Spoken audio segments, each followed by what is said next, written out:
Welcome to the Foul Play YouTube channel. Good evening, good morning, and good afternoon, everyone. Thank you for joining us. Thank you for joining us on our weekly podcast entitled Reading with Uncle Ken. And at the moment, we're on part 16. And I'm Dr. Silkman, and I'm from the Foul Play team. So if you've been following our podcast, at the moment, we're on chapter 6, entitled The Key. And as you know, the key is a very controversial piece of evidence that was found by 3 officers that were in Steve Avery's bedroom on November the 8th, Lenk, Colburn, and Kucharski, and the key, the Toyota key, appeared out of nowhere. So it is a very important piece of forensic evidence. It's also a very controversial piece of forensic evidence. As you know, Stephen Avery had a civil lawsuit with the MTSO, with Kosarik, and also with Vogel at the time. And unfortunately, he got arrested, and that basically dissolved his civil lawsuit. So what we're doing in the podcast, we are reading specific passages from Ken Kratz's book, and I'm asking a series of questions directly to the panel. And so, guys, if you do have any questions, please write them down in the chat, and we'll try and go over them during the presentation. First of all, guys, a big thank you from all of us here from the Foul Play team. We have reached 1,500 subscribers, and that is really fantastic. And we thank each one of you guys. That's a tremendous effort. If you do enjoy what we do, guys, please subscribe to our channel. If you like our podcast, give us a thumbs up. If you don't, that's fine. Please let us know how we can improve our podcast, and we'll try our very best. Now, joining me on this podcast in our panel, we have Alice, we have Bibi, checking convictions, we have Jack61, we have Just Rhonda, we have Neverly, we have Susan, and we have Sammy. And checking convictions and Sammy will be checking the chat, also Bibi as well. So if you have any questions, do not hesitate to ask. So thank you, guys. Thank you for joining us. What I'm going to do is I'm going to actually start off, before we do the podcast proper, I'm going to read a passage from Ken Kratz's closing statement. This is during Stephen Avery's trial. And as you know, if you've been following the trials, we've got all the transcripts that have been read, and it's on our YouTube channel. And so you can go to any particular day and listen to the recordings. And please, if you've got some time, please check out Ken Kratz's closing statement during Stephen Avery's trial. It's really remarkable. What I like to do, it's about a page and a half, and I want you to keep this in mind. This is Ken Kratz talking about the key. Now remember, part of the defense's strategy and also Stephen Avery's strategy was that the forensic evidence against Stephen Avery was planted. And this is what Ken Kratz had to say about the key during the closing statement. And I quote, "Let's assume they never found the key. Let's assume this key isn't part of this case at all. Let's assume Mr. Strang's theory is correct, that these cops aren't trying to plant an innocent person, but trying to make sure that a guilty person is found guilty. Well, can't you then, with that argument, set the key aside? Do you have the ability as a jury to set that key aside if in fact it doesn't matter whether or not Mr. Avery is guilty or not guilty in this analysis?"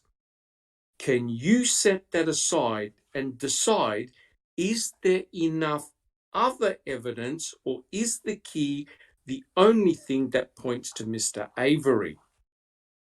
Well, if this was a CSI case, one of those cases on TV where sometimes that key or sometimes one little piece of evidence like that may decide the guilt or innocence, it would make a difference. But that key, in the big picture, in the big scheme of things here, means very little. All right? We're nearly finished.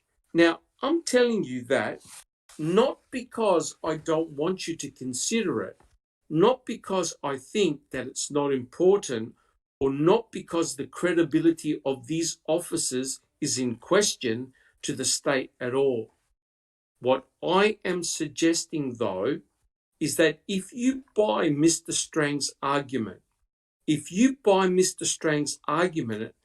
they were trying to make sure that a guilty person was found guilty, then assigning accountability to the murder for Teresa Horbach shouldn't matter whether or not that key was planted. In other words, it shouldn't matter to the Horbach family. You shouldn't be punishing the police officers. In other words, the other officers that were involved in this investigation, if you come to that conclusion. All right, guys, I reckon before we start the podcast proper, has anyone got any comments about what Ken Kratz said in his closing statement? Jack 61. Are you freaking kidding me? Don't worry about that key. Even if it was planted, that don't really mean these are bad cops. Come on. Look at everything. Look at everything else. Come on. Don't worry about that key. Thank you. Correct. That's good. It's truly amazing when you think that Ken Kratz and the state spent so long rubbishing the defense in their planting scenario. And here is Ken Kratz in court in his final statement, basically saying, hey, don't worry about it. If it's planted, there's plenty of other evidence to worry about. Checking convictions. Do you have a comment? Yeah, I'm just going to kind of, mirror what you said. It's like, they sat there and completely said, well, now, do you believe that you're Manitowoc, all that stuff about planting and trying to disprove it. And here he is just admitting, hey, this is okay if they did this. We have everything else that's there. But please don't ever think we could do anything else. Contradiction. Correct. 100% correct. Susan, do you have a comment? Yeah, I think they all realized how ridiculous Colburn's testimony sounded. Yes. Shaking the cabinet. I mean, correct. Yeah, I think the entire scenario really was stretching the truth a little bit, and even Ken Kratz, I believe, in the end, even he conceded that it looked really, really bad. Exactly. But it really looked very bad for the state. And he even was trying to say, oh, don't worry, it's just a little bit of planting. It's designed to make Stephen Avery, he's guilty. It's designed to make him even look more guilty. Yeah. So there's nothing wrong with that. Yeah. There's nothing wrong with that at all. Sammy, do you have a comment? Thank you, Susan. Yeah, I think it condones the corruption. He's condoning the corruption. Correct. 100% correct. Bibi, do you have a comment? Well, if one thing's planted, everything has the possibility of being planted. Correct.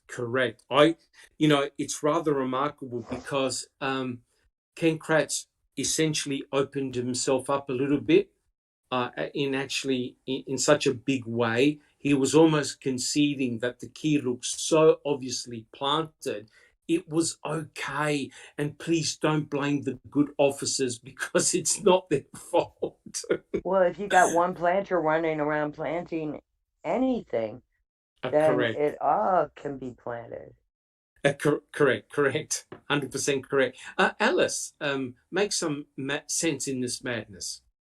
Oh, you're asking the wrong one there, Doc. I mean, it is just completely and utterly bizarre that none of the jury even picked up on that.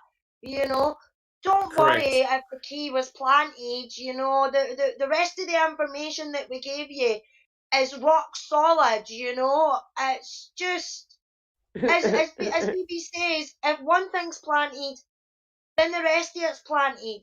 There's a lot more that's been planted than what they're saying, you know. So for the jury not to even pick up on that as well is just baffling. Yeah, it certainly is baffling. 100% agree. Checking convictions. Do you have a comment? Yeah, just right off of Alice, it's exactly what I was going to say. How did they miss this? I mean, this is talk about a red flag, you know what I'm saying? And nobody catching it, thinking, wait a minute, if they did this, and he's pretty much admitting this, could this be false too? I mean, there's no reasonable doubt. Correct. More or less. Correct. Absolutely correct. And I think one day we should do a podcast and an analysis on Ken Kratz's closing statement, because there's a lot of embedded confessions in that closing statement. Jack 61, do you have a comment?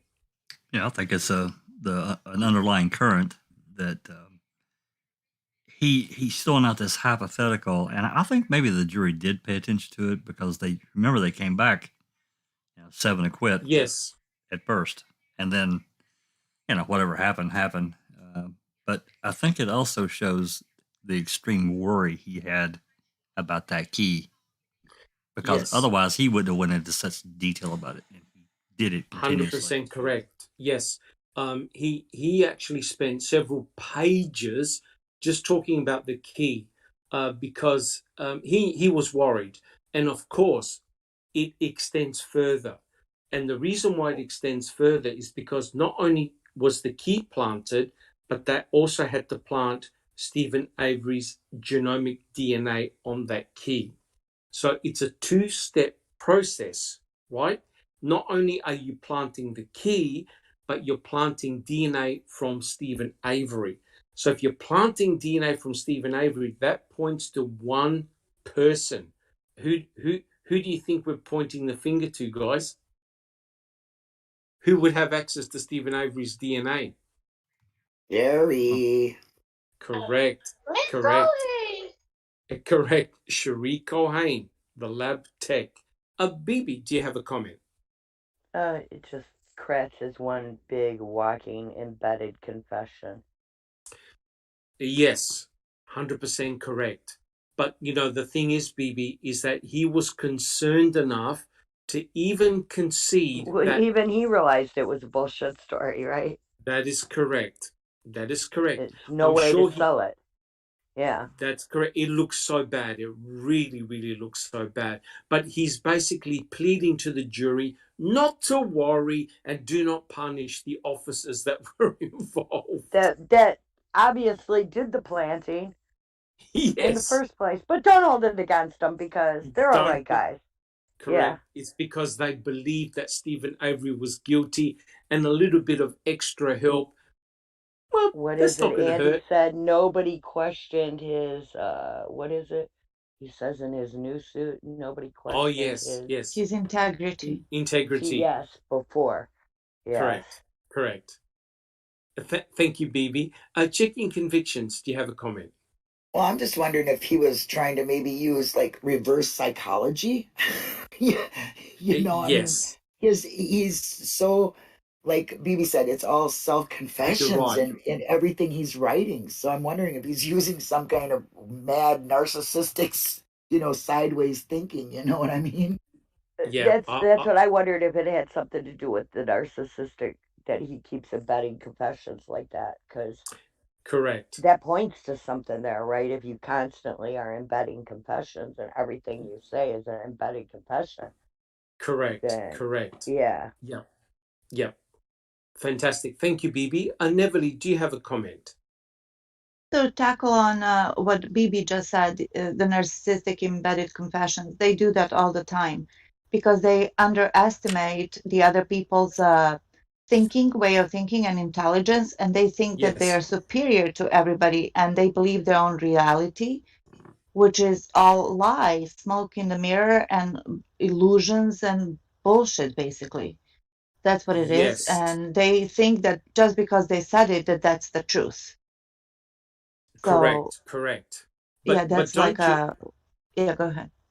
I was going to say, don't you find it intriguing though that Ken Kratz absolutely blasted the defense for coming up with a planting scenario of the key, and all of a sudden, in his closing statement, he's literally almost conceding that the key was planted, and to ignore the key. Don't worry about the key. It didn't happen. What do you think, Because Neverly? remember, we have a whopping fire. We have the Yes. notepad that it says, Teresa backdoor and her cell phone. Yeah, that's really And pay damning. absolutely no attention to the hip bone found over in the quarry. Yes. 100% correct. 100% Absolutely correct. no attention to that whatsoever, and just forget the key. Yes. I bet he wishes he had with that little gadget they have in Men in Black, that they flash the Yes. person Yeah, and then it zap wipes them. out. Yeah, I bet he wants Correct. one of them gadgets. Yes, he might have to use it on himself every now and then. Susan, do you have a comment? Oh, I was just going to say, don't forget that damning evidence, that blank receipt in the Auto Trader magazine in Steve's trailer. Yes. Correct. Damning. Correct. Oh, for sure Correct. Teresa was in there. But forget the cuss road and the bones. Yeah. We're not going to spend, and more than 20 seconds on that. Yeah. Yeah. Sure, Correct. Ken. Correct. Checking convictions, do you have a comment? Well, actually, Jazz Naz has a comment. It just says, just sue Netflix after you question my integrity. Yes, correct. But it's very interesting, looking at these passages from the actual trial and documents, and then in Ken Kratz's book, keeping in mind, of course, with the observation by Tom Sawinski, because Ken Kratz spent a lot of time talking about the fact that, what do you think that somebody went on the property and planted the RAV? How outrageous. Well, now, if Tom Sawinski is correct, then someone actually did plant the RAV4 on the property. And since they had the door open, they would have had a key, which now brings into question, well, how did that key get in Stephen Avery's trailer and bedroom in the first place? Neverly. And only had Stephen's DNA. That is correct. And, it's remarkable that Cherie Cohane was trying to argue that, studies show that if you're the last person to touch something, you leave your DNA. And what's remarkable here, and this is especially for people who are new to the case, Cherie Cohane did not note any blood or tissue on the key. And allegedly, Stephen Avery was meant to be actively bleeding in the RAV4, and he left blood near the ignition. Yet we know he left no blood or tissue on the actual key. There were no fingerprints on the key. And so all of a sudden, Cherie Cohane swabs the key, doesn't do a presumptive test, swabs the key, and gets a perfect genomic profile of Stephen Avery. Jack 61. Sherry Cohane repeated that same line about the last person that touches, an object may be the only one DNA that you pick up. I found that interesting. Yeah, because she's trying to cover for the key. Well, that's correct. That's correct. And don't forget, guys. She's creating a presumption. Yes, and don't forget, guys. Cherie Cohane used all the DNA from the swab from the key, which means that no one else can retest it at all. Sammy, do you have a comment? Yeah. If you go back to the RAV and someone did have the door open and maybe they had the key, someone in law enforcement's working with someone else to set Stephen up. That's the scary part.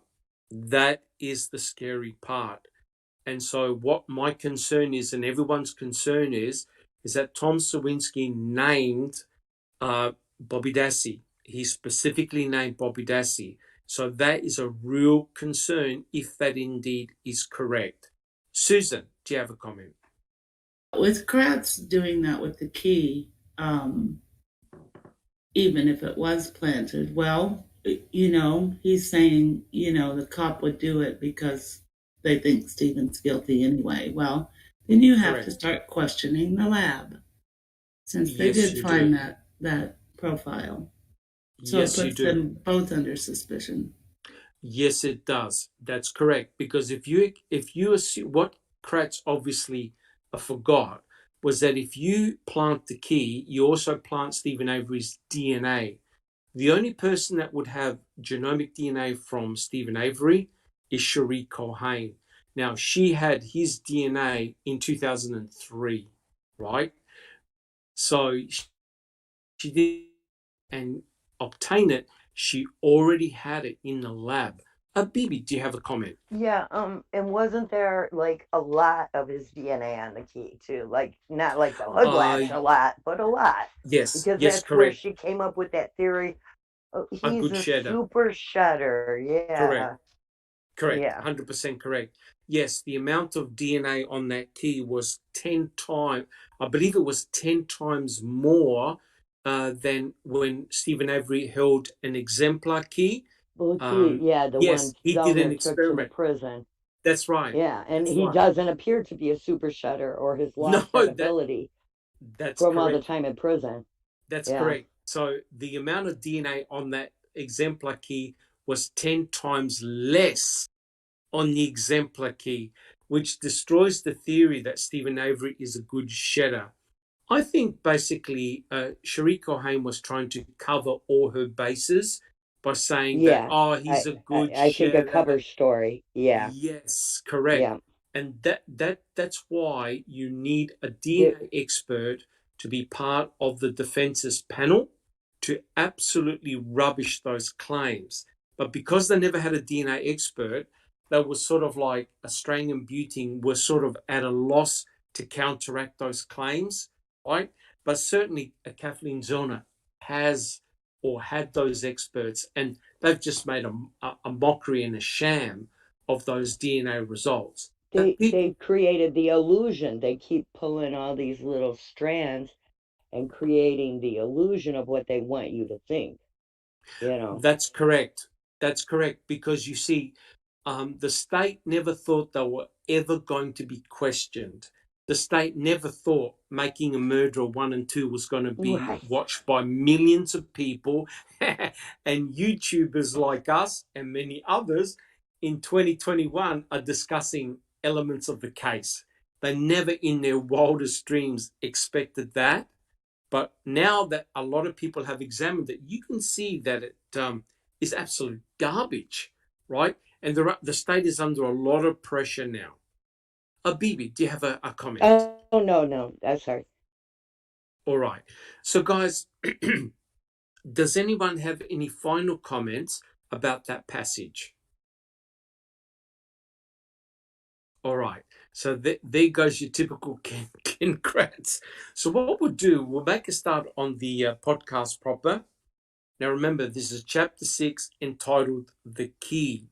All right, and I quote, if citizen searchers hadn't stumbled on the RAV4 on November the 5th, while Avery was up north at the family Krivet's cottage, that's exactly what he would have done, perhaps as early as that afternoon. Now, Ken Kratz is talking about crushing the RAV4, because remember, a lot of time, energy, and effort was spent by the state in that Stephen was going to crush the RAV4. So here's the question to the panel. Why did Stephen go to Krivet's on Saturday morning and leave his brother Earl to open up the yard if Stephen's intentions was to return and crush the RAV4. Neville, do you have a comment? Yes. First of all, how in the world do they know what Stephen would have done? Are they mind readers? Right? Well, that's correct, Neville. The thing is that the state had to come up with a scenario. I know, right? I know. Yes, sorry. Yeah. That Yeah. the only scenario that they could conceivably come up with, Stephen was going to crush it. The only problem was, Stephen was in Crivets. On a planned trip. On a planned trip, correct. And allegedly, he left the RAV4 with his blood, with Teresa's blood, on his property. And he had no problems. After he went out of his way to hide the stupid key. That's right. But he leaves the car with his blood in there.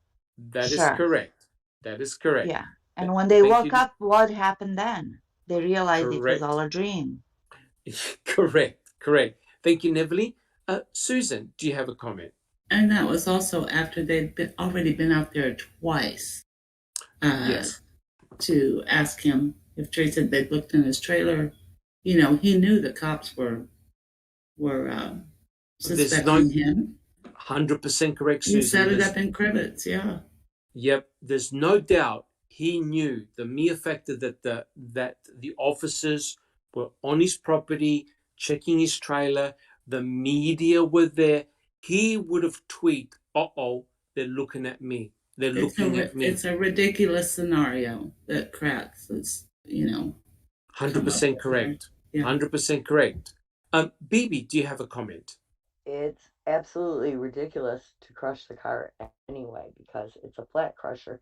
They could just raise up one end and see the serial number underneath of the car. That's correct. So that's correct.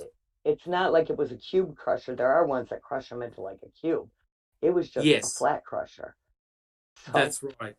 And the other thing that you got to keep in mind is that I think it was the fire brigade. They opened up all the crushed vehicles. Anyways, yeah. Right.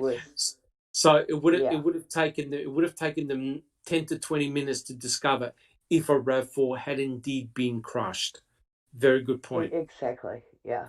Thank you, Bibi. And he could have just simply said, one of you guys take Mom with you up there because I want to stay and clean up a few things, and stayed and cleaned up more days. That's correct. 5 days. That's correct. He didn't have to take his mom. There was plenty of trips being made up there, by other family members. Yes. Yeah. And Bibi, don't you think it would have looked rather suspicious if all of a sudden Steve said to his family, I've just got to go to the salvage yard. I just got to go to the salvage yard. They would have asked him, what for? Why are you going down there? Right? So it would have looked even more suspicious. Right? Would you agree? Right. Yeah. Yeah. There's so if you no way around it. Yeah. Yeah. So if your intentions were to crush the vehicle, you would have done it on the first night. You wouldn't have left it there. And that's stupid anyway, because you still got to get it out of there. That it's actually harder at that point to get it out of there than it is with it on wheels and running. That's 100% correct. So in other words, by crushing it, it would have actually made his task even more difficult, because so I don't know why they keep thinking crushing. Yes. I don't get that. That's what the investigators hit upon very early on. I think they were just trying to show a means there of him getting rid of it and create the illusion that he had that crusher there, just like the aluminum smelter in the beginning. They even checked that to make sure. Yeah, that's correct. Yep, that's correct. Thank you, Bibi. All these means that he had of getting rid of things, but not the key. That's right. Not the key, no. And Neville, do you have a comment? How convenient, right, Bibi? To save for them to think. And yes, always of course. Convenient for the state. Yes, always of course. Convenient, yes. Yeah. So another thing I wanted to point out, which is the beginning of what you just read, when he said, then on Saturday the 5th, what did he say? Yes. The citizen searchers. He had to say that. Citizen searchers, Yes. right? Well, which Yes. citizens? Yes. Was it the 5 little kittens, or was it the citizen, quote unquote, the private investigator who's related to the Yes. Pagels Yes. and the Hallbacks? And second cousin to Yeah, Teresa. Correct. yeah.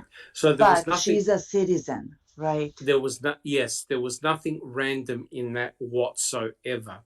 Yep. No, Very good this point. guy Kratz cannot say the truth if you put a gun to his head. Correct. Imagine what he would have done in all that situation. Yes. Probably all of what he said. Yeah.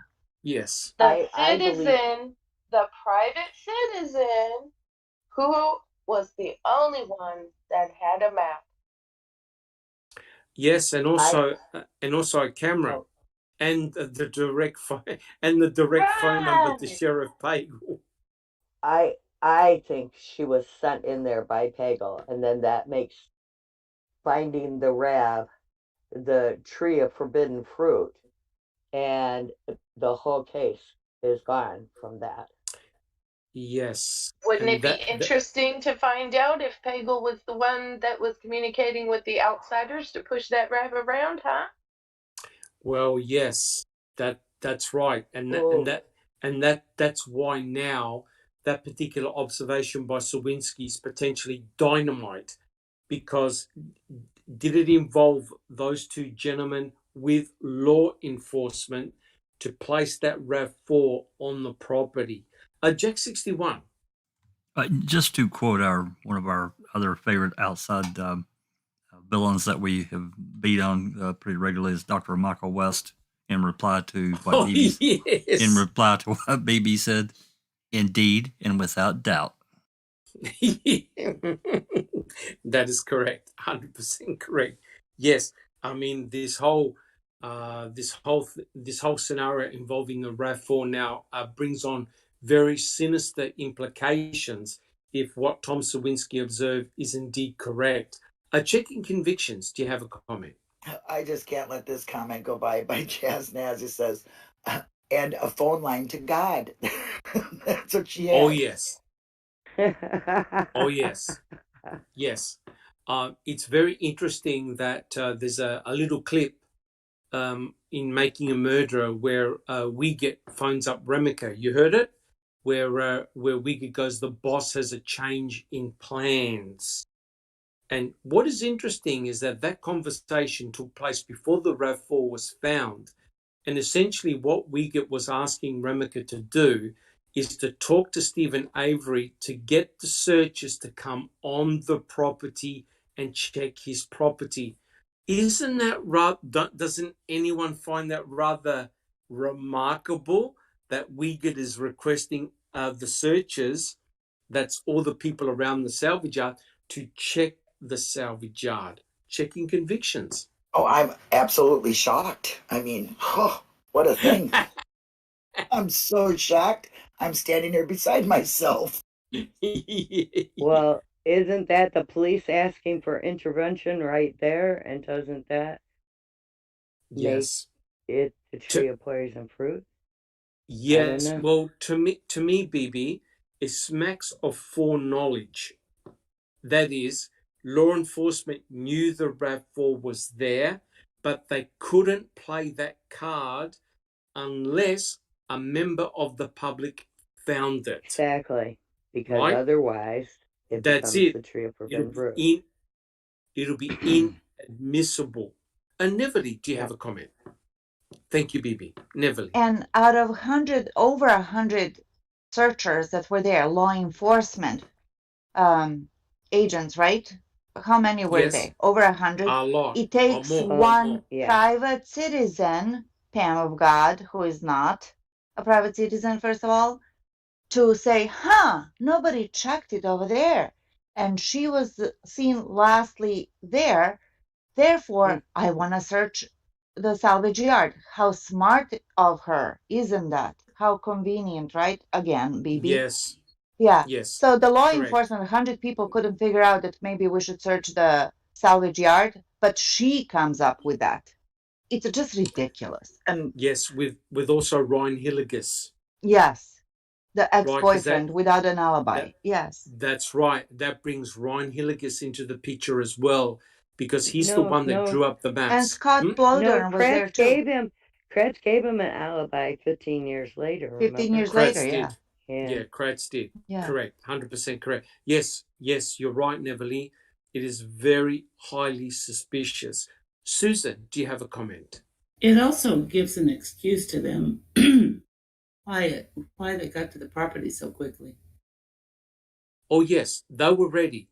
Yeah. Susan, they were ready. All they Yeah. wanted was that phone call, and that was it. Once a positive ID was made of the RAV4, that's it. That's all they needed to descend on the property. They were ready. The number of people that responded, I've never seen anything like that before, ever. It was a huge number of officers, and they all descended on the property, right? Because, in my opinion, they had foreknowledge. They knew that the vehicle was there. Absolutely. Jack 61, do you have a comment? In comparison to what you're just talking about there, who do we always compare this to? And that's the Rudy case. They had a few officers here and there, and they piddled around and got it wrong to begin with, Dr. Leisenberg. Correct. But nothing like the response that in this. It was quite shocking, actually. Yeah, I mean, I know we can't compare cases, but let me tell you right now, both women, both Christine and both Teresa Horbach, suffered horrendous and identical injuries. They were shot, they were cut up, they were dismembered, they were burnt. But there was absolutely very little done in terms of an investigation with the Christine Rudy case, but a massive investigation done with the Teresa Horbach case. Now, I understand both were missing people, but the difference between the two is phenomenal. Susan, do you have a comment? And Christine was pregnant, which is a big deal. Was pregnant. And during winter when it was cold. That's a big deal. Yeah. Yeah, that's correct. But the asymmetry in the attention that both cases got is huge. It's off the charts. Off the charts. Checking convictions, do you have a comment? Well, the main difference here is Stephen Avery. That's why.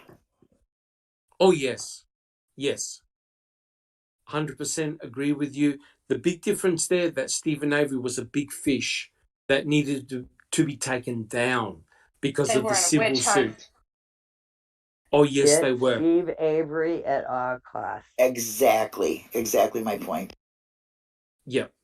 And who was it? Jacobs, who said, "Do we have Stephen Avery in custody yet?" Now, this is before the investigation has even been done, right? So quite clearly, they're already showing their tunnel vision and investigator bias before an investigation is even done. Bibi. Or tipping their hand to their plan. Yes, revealing their cards, essentially. Yeah. Revealing their cards. Correct. All right. Does anyone else have any other comments? Sammy, how we're doing in chat? Really good so far. Oh, good. Good. All right, guys. Well, what I'll do, I'll read the next question. I quote, "Unfortunately for him, Steve had no way to predict that his brother, Earl Avery, when asked, would give citizen searchers free range over Avery salvage. The salvage lot was private property, and if Earl hadn't given permission, Pam Sturm would never have found Teresa's car that day. Steve could have crushed the car that afternoon and probably would have gotten away with murder." Here's the question. The Avery salvage yard was open for normal business. Why would Earl stop anyone from coming into the Avery salvage yard? Who would like to answer that one? Who'd like to have a go? So basically, Ken Kratz is blaming Earl for allowing people onto the salvage yard. Jack 61. Yeah, he wouldn't. There would be no cause to stop anyone from coming in and doing their normal go look for parts here or there. Correct. The salvage yard was open for normal business. Right. So why would Earl stop people from coming onto the property if they were there either to in fact, didn't David Beach come onto the property before Saturday? Before. Yes. Yeah, the day before. And on the 4th. Yeah, and did anyone stop him? No, and he obviously stopped at the office and told them, or else they wouldn't have known. Yes, right? And in actual fact, correct me if I'm wrong, but the office of the salvage yard had the missing poster in there as well. Yes. Right? Yes. So they were fully aware of what happened to Teresa. She was a missing person. So why on earth would anyone want to stop people from coming onto the property? It doesn't make any sense. Bibi, do you have a comment? Grandma said if KK knew the rab was on the salvage yard on the 5th, he knows how it got there. He knows how it got there and the planter. Oh, yes. Yes, correct. You now start to wonder whether law enforcement, I think, already knew that the RAV4 was on the property. And like I said, the plan in place was to get a citizen to find it, report it, call it in, and then the police came. And I think it was Remika or Wiegert, the first thing that they said to Pam of God, did you ask permission to come onto the property? Right? So had she said no, that was it. They wouldn't have been able to put that RAV4 into evidence because it was obtained by illegal means, right? But because Earl allowed her to come onto the property, it was able to stand in evidence. Guys, do we have any other comments?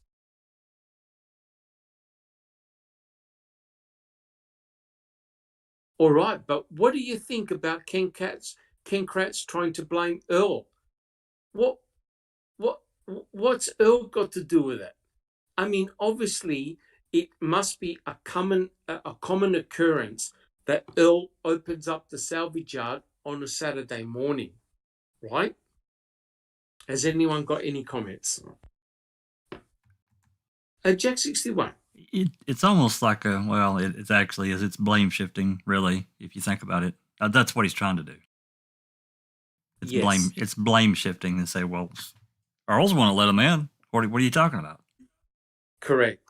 And remember, all three brothers were questioned by the investigators, right? They were trying. Initially, I believe that the investigators were trying to blame all three brothers. But think about this. Would Earl allow anyone on the property if he knew the RAV4 was there? Which potentially could point, essentially could point to him as well, being one of the owners of the salvage yard. Come on now. Neverly, do you have a comment? Everything that we hear here that Kratz is spewing in this biggest crock of crap in his book, quote unquote, it just doesn't it sound to you guys like he's telling a stupid person, or he obviously thinks that we're all stupid, to believe everything he says, and just because he says is that it's true. Again, we're coming back to this narcissistic overestimation of his power, knowledge, and superiority, and just come on. To me and to obviously a bunch of us, this is just so transparently, blatantly a lie, an illusion, smoke and mirrors. Like, wouldn't Earl do this? Little did Stephen know he would have crashed the car. It's like, what are you talking about? What are you talking about? But but the other thing, Neverly, is that he's directly mocking the family. Of course he is. See how stupid the family is? They can't even get their story straight. Stephen Imagine goes to if, Crivets. yeah.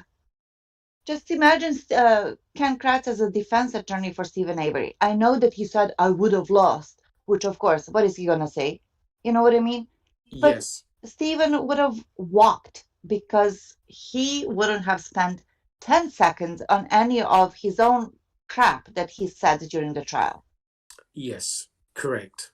But it's rather ridiculous that now he's trying to say, oh, well, you could always blame Earl. He's the one that let Pam Sturm in, which is completely ludicrous. Susan, do you have a comment? Oh, I just wanted to say Kratz talks down to everybody like that. He thinks he is a smart. In other words, he says that, 500 times during the trial.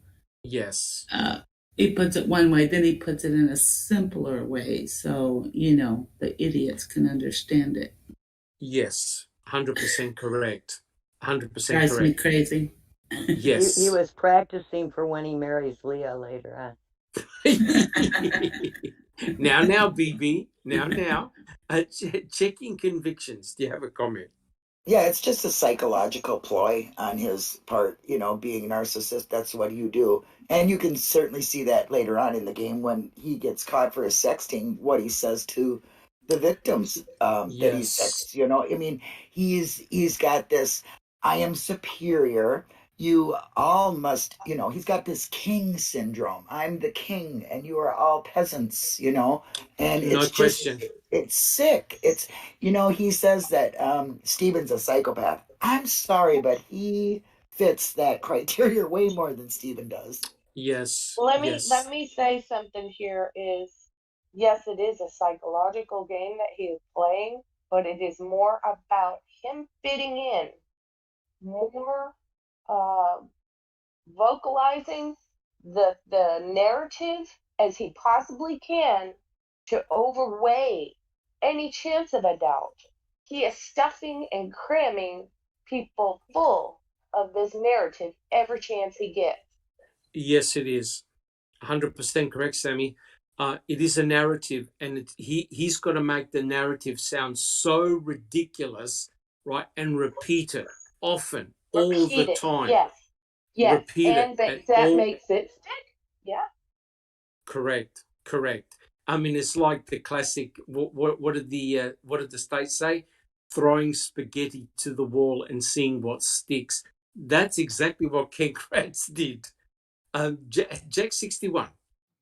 Susan or Neverly, or maybe both of you. What you remember who Kratz was questioning the other day when we were recording day 3 of Brendan, and he would go through this long whatever, and then he would come up and say, in other words, he did it countless times in that one, and to that one witness. It was like he does that throughout both trials. He does to everybody. Yeah.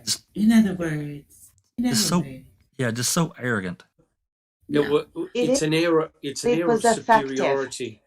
Yes, but it was effective because that's exactly what the defense should have done, to summarize it and simplify it for the jurors.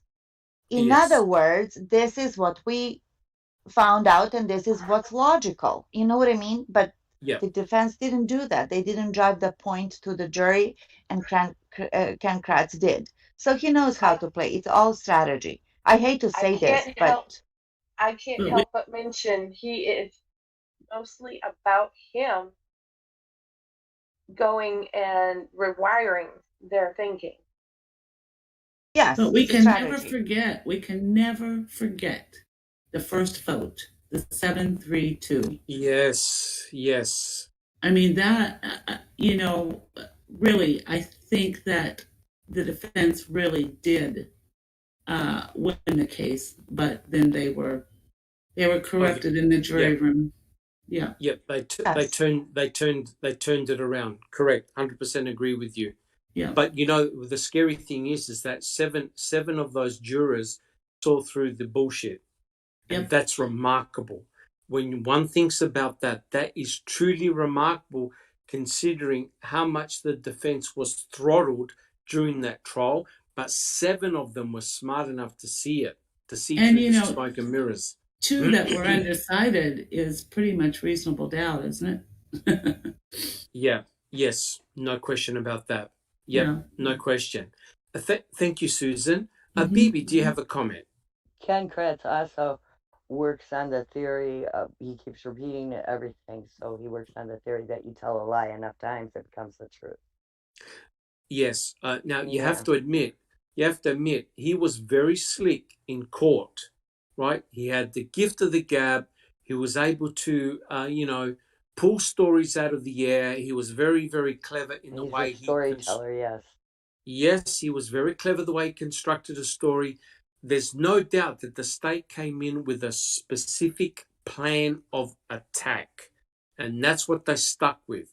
That Stephen Avery had lured Teresa Hallbach to the property. Stephen Avery, is a sexual deviant, and they stuck to that line right throughout the trial. It's as if they had it planned from the very beginning. Oh, yes. Yes, correct. They had a very good strategy and they stuck with it, right?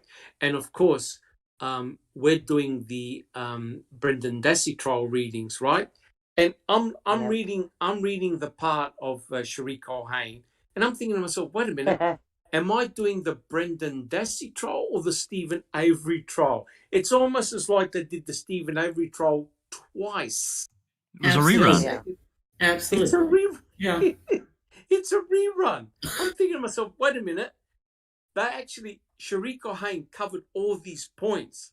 And you know what the irony was? The irony was the defense attorney said, well, of all your evidence that you found, did any of it point to my client, Brendan Dassey? No. So you're thinking to yourself, wait a minute, how come you're doing this trial again? It honestly made no sense.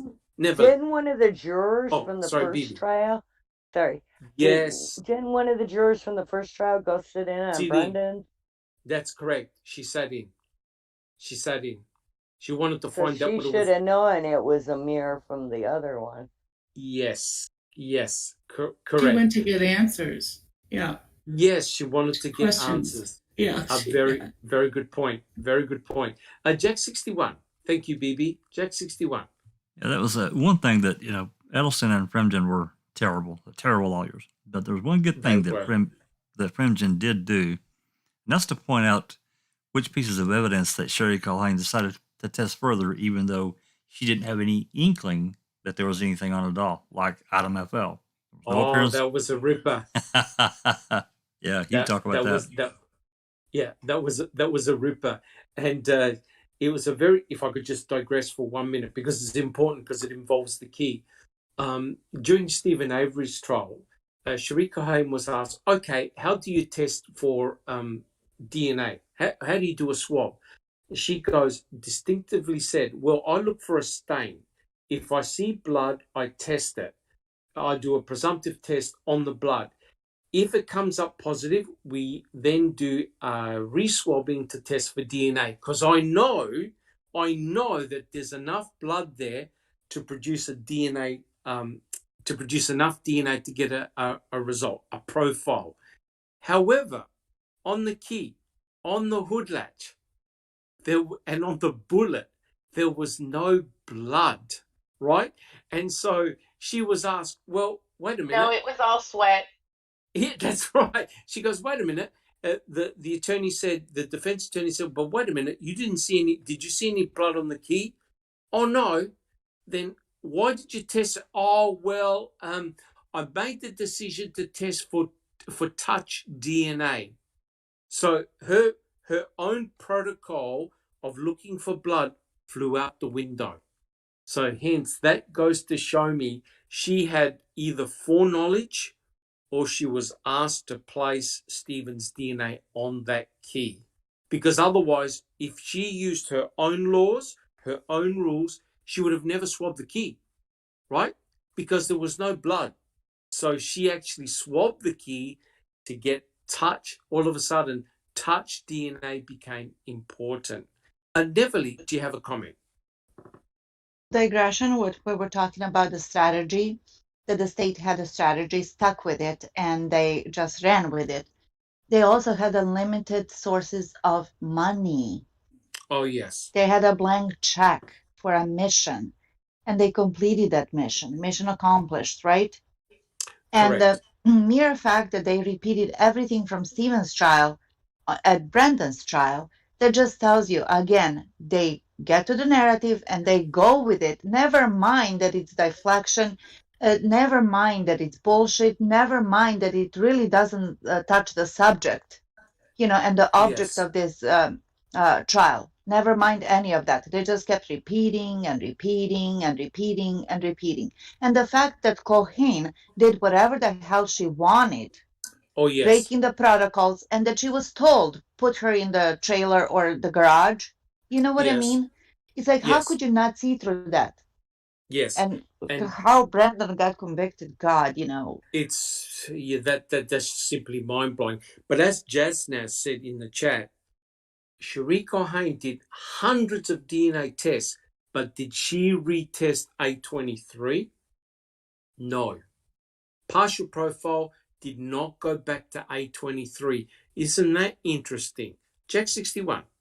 That was another one that she had to backpedal, if you remember, because Bremgen really kind of cornered her, talking about blood and I can't remember the exact phrasing, but it was something about basically if you can see blood, you're going to be able to get a profile.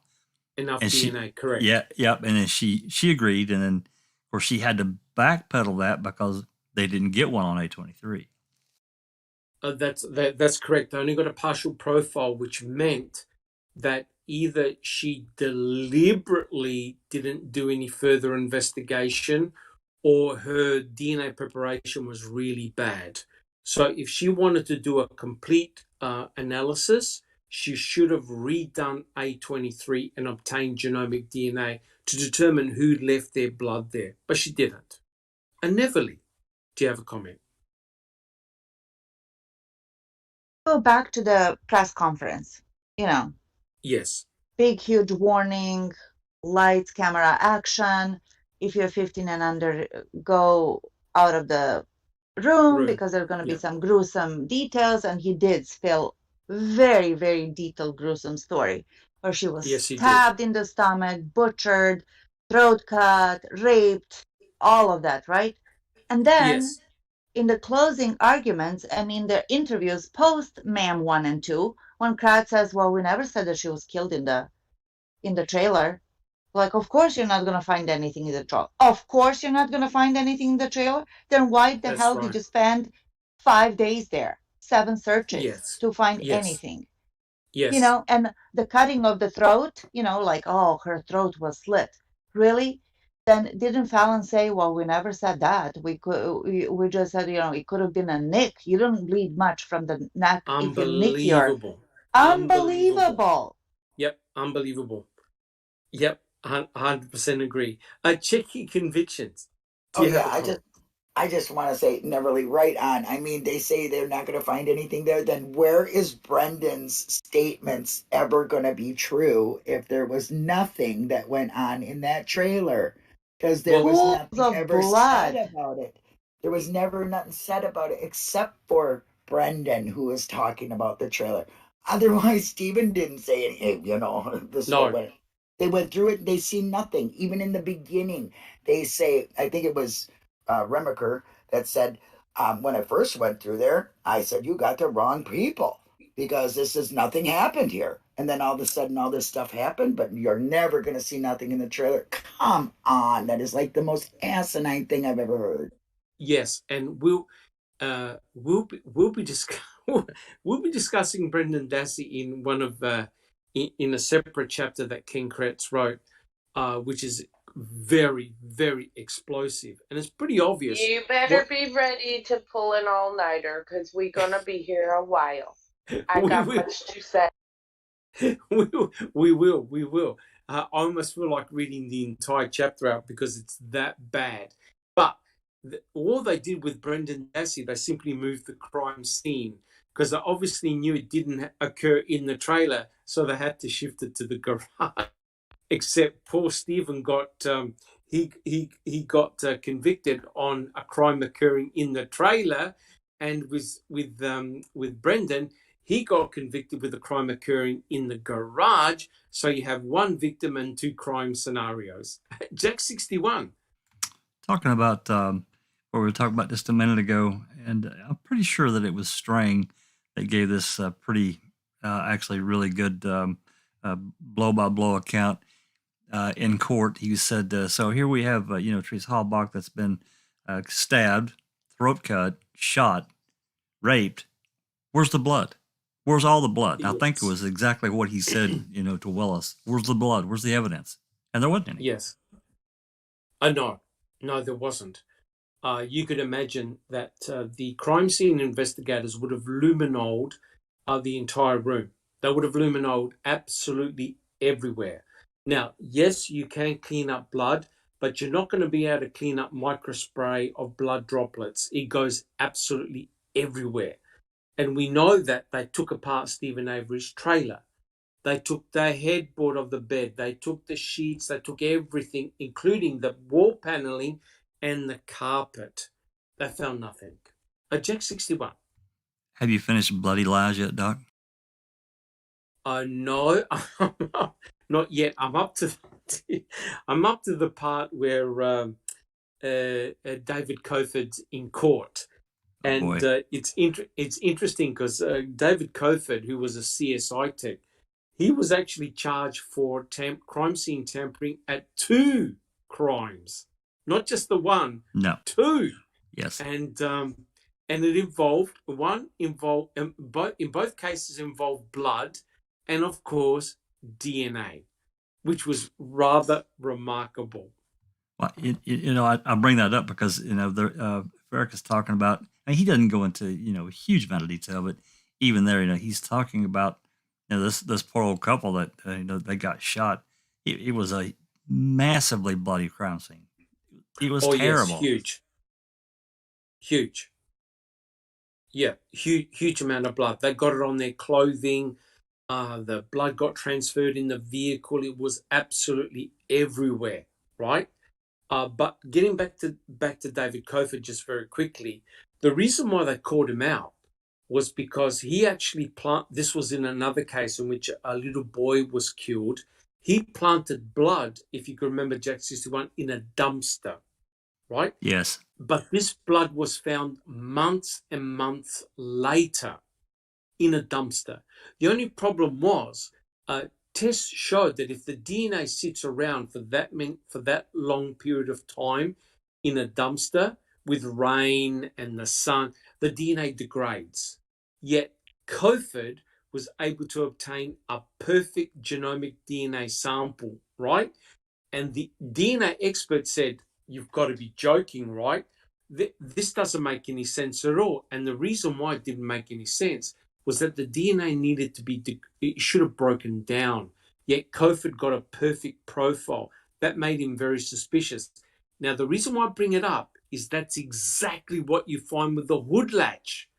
The hood latch sample wasn't taken until about 150 days later, right? And Culhane obtained a robust DNA profile, right? Not a partial profile, but a robust profile with gallons of DNA. It didn't make any sense whatsoever. Bibi, do you have a comment? No. All right. I'm all right. Okay, good. Thank you, Jack 61. Yeah, it's a very, very interesting story. Shall I continue with the next quote? Yeah, we continue? Awesome. All right, I quote, "The Averys stick together. They keep each other's secrets, and distrust of law enforcement is a pillar of the family code. Earl couldn't have known it, but on that cloudy November morning, he loosened the bonds that had served and preserved the Avery clan for generations.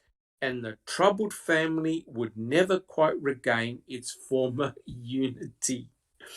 And so the question is, was it just possible that the Avery family had no idea how the RAV4 got placed into the pit? Susan? They had law enforcement in their family. That's right, Stephen's uncle. Stephen's uncle, and was also Dolores's dad was like chief or something like that. Correct. But do you think though, Susan, that the Avery and Dassey family had every right to be suspicious of the police, considering what they did to Stephen in 1985? Considering what they did to 1985? Yeah. Correct. That's just a ridiculous statement right there that he made. Oh is my he God. talking about the Stephen so Avery bad. family, or is he talking about the law enforcement sticking to a strict code? Yes. Who is he talking about? Correct. Well, sorry, Bibi. Thank you, Susan. The family never recovered from when the 1985 case, when they set him up for a rape he didn't commit, with tons of witnesses that he didn't commit it. Correct. Yeah. Earl was also friends with Coburn. Yeah. Yes. Coburn used to come on the salvage yard to get. Apparently, Coburn was into restoration of old antique cars. He was there. He was there all the time getting parts, which is very interesting. Neverly, and the antique cars he was getting parts for were back in that section where the RAV was found, because the RAV was parked in amongst a bunch of old cars. Older cars. That's a little telltale sign, is it not? Yeah. Yes. Sorry, Sammy, can you repeat that? That's a little telltale sign. Well, yes. Well, Coburn obviously knew the layout of the salvage yard, because he had been there on several occasions getting parts. Absolutely. Yeah. So he knew the layout. Neverly, did you have a comment? I don't want to be a Debbie Downer. Here we are dissecting all of this, and you're doing a great job. Again, it's very educational for newbies, and even for us. We're talking about 16 years have gone by since all of this happened, and 6 years since the first ma'am came out. And look how much work we have done. But it's really sad, so sad and tragic what happened, and the mockery that Ken Kratz is doing with this book. This is a mockery. This is nothing but cover my behind, That's true. But Neverly, can you see how he's actually mocking the family again? He's now Kelly wrote that passage. Yes. Yep. He's now blaming Earl for the disunity, for allowing people onto the property. Right? Essentially, he's blaming Earl, and Earl obviously had no idea how that RAV4 got there, and he told them, because he was down there, I think, with Robert Fabian. They were sighting in rifles, they were hunting rabbits. He said he was down there at the pit area and never noticed the RAV4. He was correct. Neverly. Yes. Okay. Checking convictions. Do you have a comment? Well, I was just going to say, let's not forget what a tragedy he's really making of Teresa's death too, doing all this, and trying to pass this off on not just everybody in the state and the jury and that, but the parents to Teresa and her family. I think it's absolutely the most awful thing you can do. Yes, I believe so, because I believe it's, well, he's openly disrespecting the Avery and Dassey families, right? He's openly mocking them. Clearly, Earl. Yeah. Underhandedly. Yes. Clearly, Earl had. I mean, we've listened to the phone calls. Look how much tension was between the brothers and the family. Oh, because of all the mistrust, right? Yeah. Law enforcement were blaming all the brothers. You must have known. What did you know? How do you know? How are you trying to tell me that you didn't know that RAV4 was on your property? You're the manager. How come you didn't know it was there? As if they had to know that the RAV4 was there. Yeah. Right? And like they're stupid and they don't know what they're doing. And then they're putting each other against each other at the same time. Yes. So it's double actions going on here, but really very underlining, really under the, trying to be under the covers, disrespecting the Hallbucks all the way through too. Yes. Use the Yes. Hallbucks. That's the saddest part. That they hid behind the Hallbuck shield. They took advantage of that name and their family for their purposes. Remember Brad Schimmel, what he did with Brandon and how he used Teresa and whatever. But they don't care about them. They really don't. They were just used. If it was the other way around, they would have used the Hallbucks as well, and they would badmouth it. But to their defense, the Hallbucks said nothing. They said nothing. Correct. Nothing. Correct. And Mike Hallbuck was the spokesperson, right? And I believe he was used as the conduit to talk to people, right? To talk to the media, to get through to people, to show how much of a tragedy this was. And it's not fair because the law enforcement agents and the attorneys hid behind the Hallback family name. Oh, you don't want to do this. Yeah, you don't want to do this because of so and so. Please show your respect, etc., etc. But when it came to the Avery and Dassey family, it was open slather, open season on all of them. Susan. Oh, I'm just quoting my callback. We love the police. Correct. Correct. They just fell hook, line, and sinker. Yes. Yeah. And remember, he's the one that said, all you got to do is look at the CD and you have Brendan Dassey's full confession. And he was asked, did you see the CD? Did you see the confession? And he go, what did he say, Jack 61? What did he say? Oh, I'm sorry. When they were questioning Mike Hallbuck, and he said, all you got to do is look at the CD of Brendan's confession, and it's all there. Yeah. And one of the journalists said, have you watched it? Did you actually watch it? And what did Mike say? Nope. No. He said no. There you go. There you go. It's crazy. Jack 61, do you have a comment?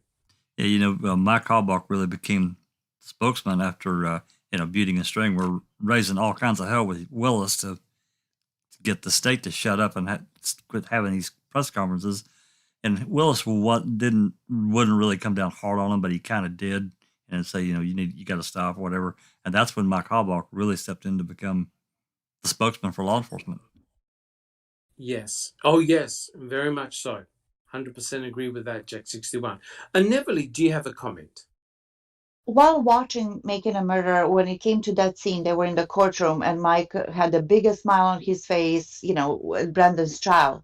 And when he was spewing those, words of wisdom, all you have to do is watch the confession and the videotape. I'm so thankful whoever asked him, well, did you see it? Which wasn't actually a logical question because he was talking about it as if he saw it. So thank God they asked. And he said, no. I was like, what? I actually had to rewind that to see, did I hear the right question? So I am not assuming something. You know what I mean? Yes. Well, and then he said no. Yes. To me, Neverly, I think the way it went down was the Hallbuck family accepted everything that the investigators said. And the attorneys told him, you back us up, we'll scratch your back, you scratch our back. Yeah. Yeah. You know what I mean? So in other words, yes, they agreed. They stuck agreed together. with everything. Correct. They agreed. But when the journalists probed deeper, then you could see that, Mike Hallbuck never heard any of the evidence or saw the tape or saw what happened when Brendan said, you got to my head, they got to my head. He never saw any of that. They didn't even see that in the court, right? So, it's to me, it's that illusion that's so troubling. Sammy, do you have a comment? Yeah, he was feeding the whole narrative, the illusion. I want to know who even does that. Who would even say that? If you hadn't even seen that, how could you even say that? And who in the Yes. hell is going to sit at their sister's murder trial smiling? Sorry, but I'm there. I'm just like, no way in hell. I just so upset. Yes. Yes. I mean, remember, we've got to understand that everyone grieves in a slightly different way. Yes. But yes, the silence from the Horbach family, to me personally, is a bit of a worry, is a real worry. But we don't know. That could mean anything. Checking convictions. Do you have a comment? Yeah, I'm not trying to be disrespectful to the Hallbachs at all. Like you said, people do grieve in different ways. But I recently put up a news thing about Karen Hallbach, and when she was on there, she seemed to be crying, which to me, it looked really totally no tears whatsoever, not even a real good fake face to be crying, and then turned around right after that. They were still rolling, and she just straight up started talking to the reporter like there was nothing, like like she didn't wipe her face. She just turned around and faced him and started talking like, how'd I do, and I'm sorry, but that looks very strange to me. And I'm, like I said, I'm not trying to be disrespectful, but to me, if you lost your daughter and you were that upset, how could you turn to a reporter straight up and look like nothing, nobody's business, nothing happened? That to me is very strange. Very, very strange. Yes, I agree. It is very, very strange. Bibi, do you have a comment? I'll just say this real quick. The Havocs look really strange and say really strange things all the time. Yes. I mean, again, it is a tragedy. People do behave in different ways, but all of them behaving in exactly the same way. I mean, to me, they've put a lot of trust in the investigators, a lot of trust in the attorneys, and they've accepted everything. And don't forget, that's what happened with Penny Bernstein. Penny Bernstein was 100% convinced that her attacker was Stephen Avery and not Gregory Allen. And when she found out that her attacker was in fact not Stephen Avery, but Gregory Allen, she fell into a deep, deep depression. It basically destroyed her. Never. But who helped Penny Bernstein to be lulled in the security that the right attacker was behind the bars? Yep, that happened right? at day So one. what do we have in So what do we have in common they here? Implanted. Yes. They implanted that memory. So same thing with the Hallbachs. Yep. Yes, correct. Dvorak, Couchet, Kucerik, they were seminal in putting the idea that her attacker was Stephen Avery.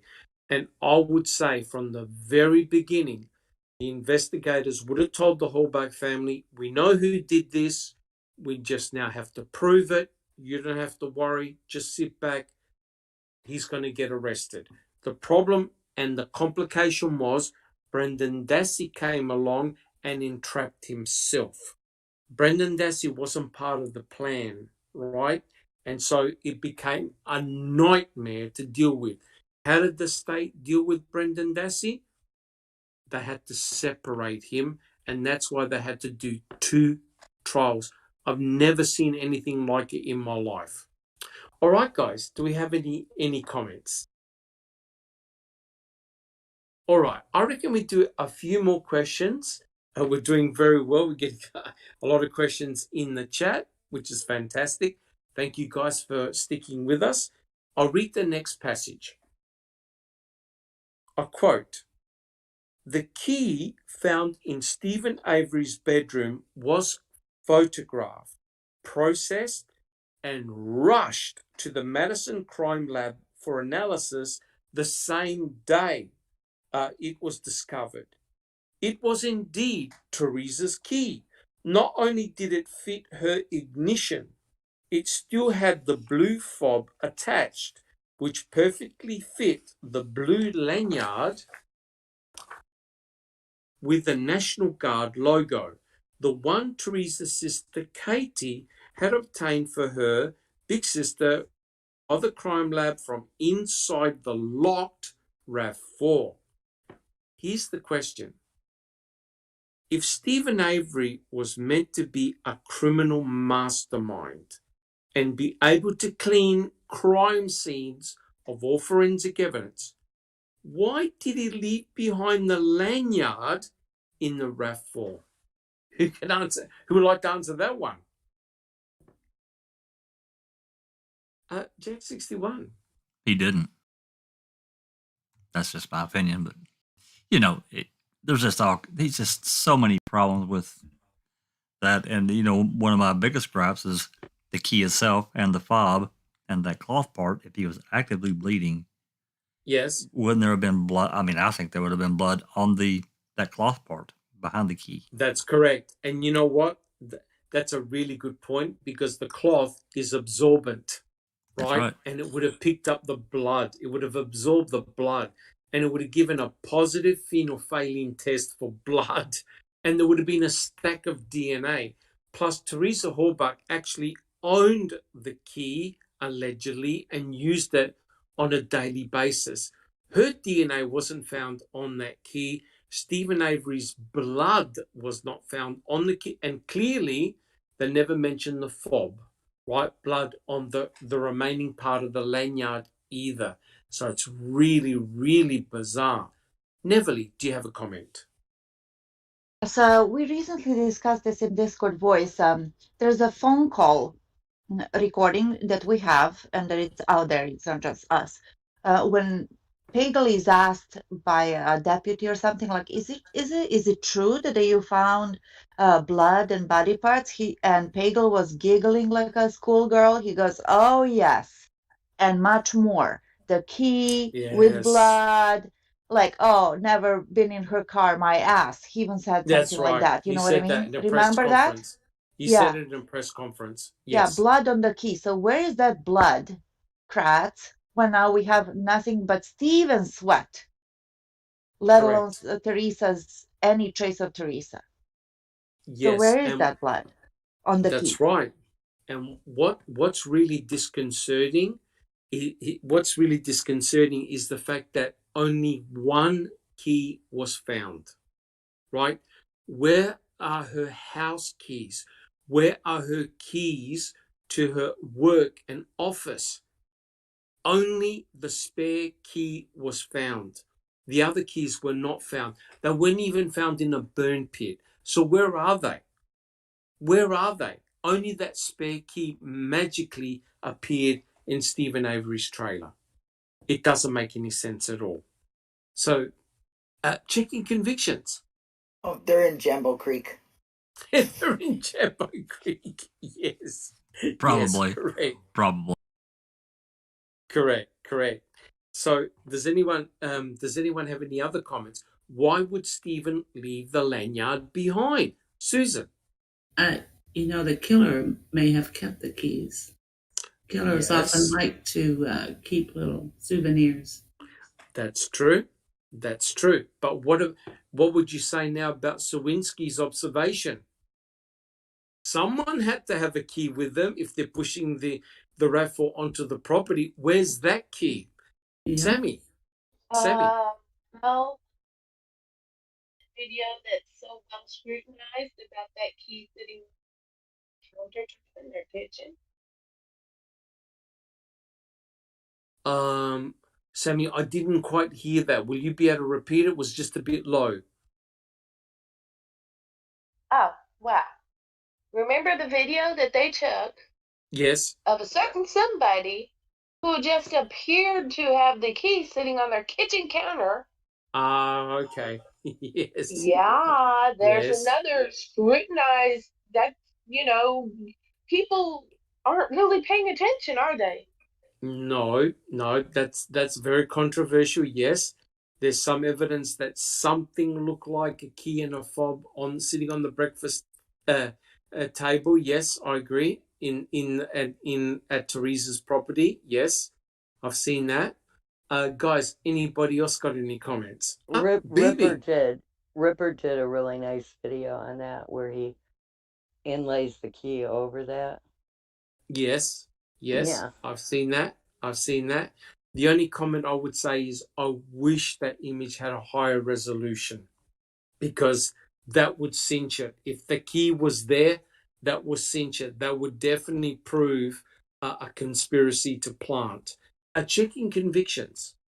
Do you have a My whole thing about the key is the non-mixture of DNA. I mean, if she used this for, it was a used car, so the key wouldn't have been that new. Number one, it looked very new to me, but the mixture of DNA and how could they just find it in his room and it only has his DNA on it? That just is just not logical at all to me. No, it's not. It's, to quote Bibi, how convenient.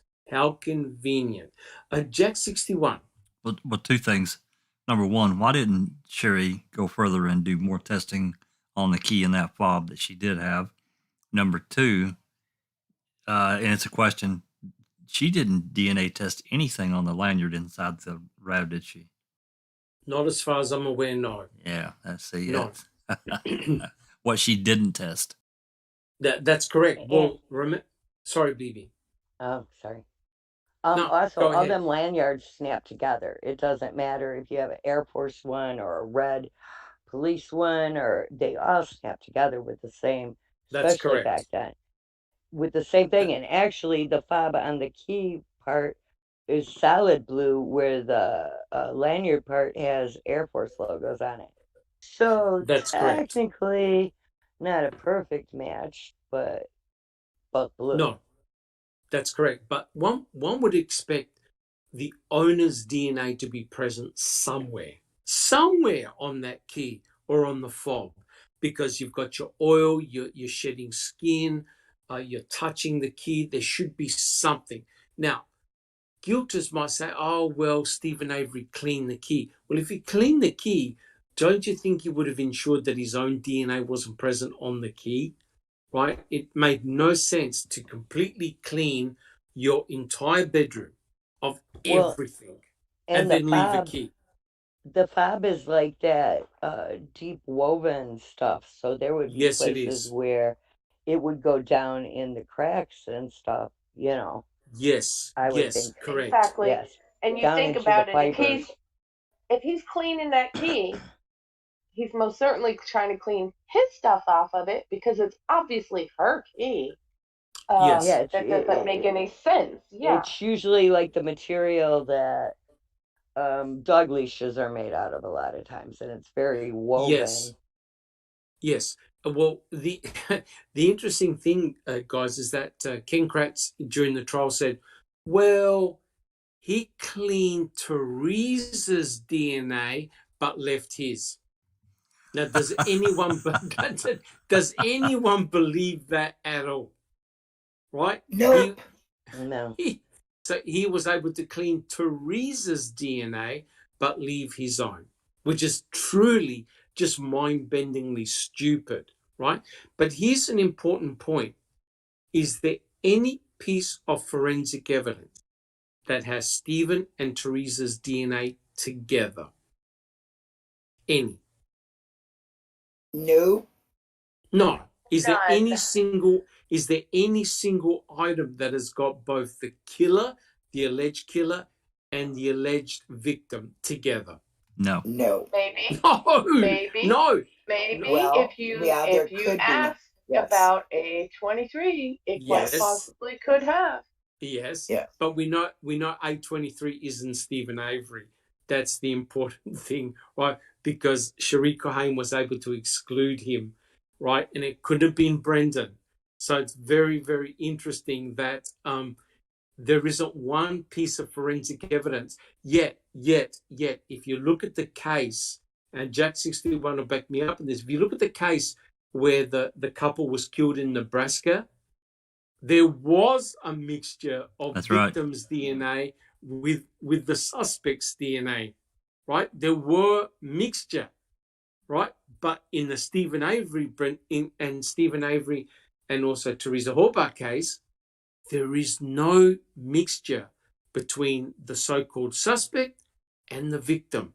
Their bloods, their DNA is separate, which is truly remarkable when you think about it. Checking convictions. Do you have a comment? Well, just a quick comment. Like Neverly would say, I see a future podcast coming here. What did Sherry do and what did this other guy do? Koufax, is that his name? I really see that future in this. Yes. Yeah. Oh, yeah. COVID. Well, look, the reason why COVID got found out was because someone talked. Someone in the laboratory that worked with him talked. And as a consequence of that, they did further investigations and they discovered what allegedly COVID did was in actual fact correct. COVID planted blood in at least 2 different murder trials, right? And they proved it. He is the one that planted the bloods. Now, that goes to show, did he plant blood in other cases? Because apparently COVID was able to solve crimes that no one else could, right? So it goes to show, was he in actual fact being dishonest and just helping the case a little bit by planting forensic evidence? The problem is when he did it with the Nebraska case, he pointed the finger at the wrong suspects because he didn't know that the vehicle that he planted the blood had nothing to do with the crime. He got caught out. Susan.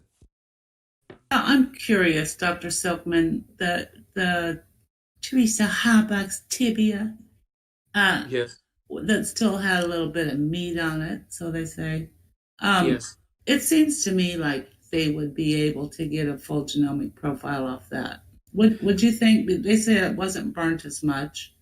Well, the fact that they got DNA from it at all is a good sign, is a very good sign. And that, to me, demonstrates that with today's technology, with today's techniques, with a rapid DNA system that uses a highly sensitive methodology, they likely would have now got a full genomic DNA profile. Correct. So even though the body parts were cremated, some of the muscle tissue survived. And if they retested it now, I reckon they would have got a full genomic profile. Correct. So you think in that day and age that was legit, that it wasn't possible to get a full profile. What essentially happened back then was that the DNA was fragmented because of the heat exposure to heat. So any alleles that were large could not be amplified because the DNA was fragmented. But the new techniques today only amplify a small region of the DNA. It's a new technique, rapid DNA. It's all done by machine. And I believe that had they retested that muscle, they would have got a full profile. And of course, what did the state do? The state gave all waiting for that. The state gave the cremains away. So you can't test them. Make no mistake about it, if there was one thing left in evidence that could possibly prove Stephen did not do this or had nothing to do with this in any way, shape, or form, they have disappeared it, and that's it. Yeah, I agree. 100% agree. Bibi, thank you, Sammy. Bibi, do you have a comment? I call bullshit on that piece of bone. I'm sorry, you say tibia or whatever bone. You picture the whole bone. But these were little pieces of bones. Correct. It wasn't like a whole bone, and some of them were fragments like the size of a fingernail. Some I suppose are like finger-sized, whatever. But there's no way the bone would be burnt that much and still have meat on it. There's just no way. And why is there no picture of this bone? with the little piece of meat on it? Why is there no picture of them taking the little piece of meat from it? What, BB came in a box, left in a box. I'm Honestly, telling you, because I call bullshit. There's no way the bones would burn up that much and still have meat on it. well, I agree. yeah, that is an issue. That is an issue for tissue to survive. It meant that part of the limb that was cremated or burnt was protected in some manner, as in protected from direct heat. And then why couldn't they saw into that one? Because remember, she says, "Oh no, you can't try and cut none of them open because That's correct. they're so That's brittle correct. and fragile they'll just shatter." Yes, that's so. If that one still had meat on it, why yes. couldn't that one have been cut into? Yes, Eisenberg refused. Yes, it doesn't work both ways. Once again, they that's can't right. have it both ways. Yeah, Eisenberg refused to do the test. Correct. All she had to do was cut open a bone to determine whether it was human or not. And that should have been the bone right there, the one with the meat on it. Yes, but also the ones at the Manitowoc County gravel pit. She refused to do it. It's a travesty. It really is a travesty, BB. I agree. Jack61, do you have a comment? Just thinking about these, what I kind of think of as in my mind as outliers, which is A23, item CX, item A13A, which was never tested. It's ready to be tested, but Sherry just didn't do it. I think with all of those, and even the origins of item BZ, there's some questions of actually where it came from. But I think in today's technology, they could get a full enough profile to identify someone, and it not be Stephen or Brandon. Correct. But the other thing, Jack61, don't forget they could have also done mitochondrial DNA analysis now. That's right. And mitochondrial DNA analysis is more sensitive. There's more mitochondrial DNA molecules within the bones, and the DNA is small. So therefore, it's much more resistant to the fire. And they've used this technique in burn victims. I think they were in the California fires. So even though people were burnt alive, they were able to do mitochondrial DNA analysis to identify people. With that rapid DNA tester too? Yes, with the rapid DNA testing, using amplifying up mitochondrial DNA, but unfortunately the bones, the cremains, were given back. And Neverly, do you have a comment? Refer back to Making a Murderer. Everybody remembers Leslie Leisenberg being on the stand and the huge diagram that they had for the jury that showed the skeleton, human skeleton, right? Yes. So they were saying, and then Kratz referring the Teresa Holbach's family daughter's tibia, as BB said. Yes. They said a tibia. Tibia is a pretty long bone. Yes. But they were talking about maybe a centimeter of it or 2. Doesn't matter. Yes. You know what I mean? Highlighted the whole bone in that. But they color, highlight exactly. Yes. That's what I'm saying. Again, the wizard, Ken Kratz, the master of illusion.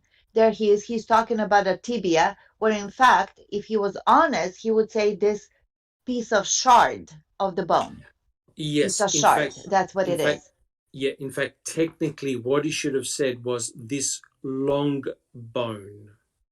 Because if you have a look at Eisenberg's notes, when she refers to a long bone, she's not sure whether it's from the arm or the leg, because it's got the same type of cylindrical structure, right? Yes. And if you have a look at item BZ, it is cylindrical in nature. Whether it's from the leg or the arm, I'm not 100% sure, right? But you're correct. Ken Kratz gave the impression as though there were bones of a foot long recovered. No. As BB said, the bones were small. They were about the size of your thumb. They were tiny. I think the biggest one was 1 or 2 inches. The rest were all heavily fragmented, right? They were tiny. They were tiny bone fragments. Correct. But then again, what I'm trying to say is how deceitful they were the whole time. Oh, yes. Yes, Yeah. because they put up the skeleton and to show representative bones, but the reality was nearly 61% of the skeleton, no one knows where it is. Mm. It's missing. Yeah. It is missing. It's missing. Yeah. Yes. Thank you, Neville. Checking convictions. Yeah, I was going to say that too, that the majority of the bones are missing, but the photos that they used is, like Neverly said, so misleading to anybody because they made them look bigger. They zoomed in on them and made them look bigger. I mean, it's like BB says, come in a box, Yes. go in a box. Look at the size of the box. Correct. You needed a proper scale. That's what you needed. You needed a proper reference scale to determine how big those bone fragments were. And we know that the fire in Stephen Avery's burn area could not have got hot enough to convert a human being into bone fragments. Not like that. He needed an enormous amount of time and an enormous amount of fuel, of which he had neither, right? Being an open pit, the biggest problem with an open pit is that you lose the heat to the environment.